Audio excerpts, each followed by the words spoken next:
nagbago na siya. Ay, sumama ang ugali niya. Ay, hindi na siya namamansin.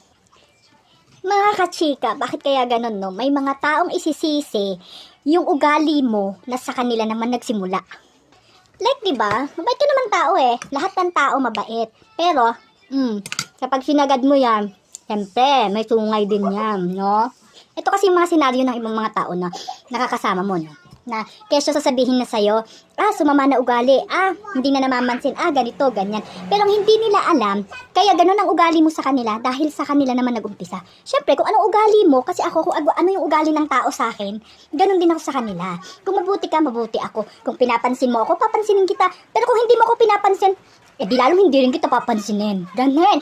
At kung GAGO ka sa akin, ay, mas GAGO ako. Ganun lang yun kadali. Kaya wag na wag kang magkwe-question at wag na wag kang magtataka sa mga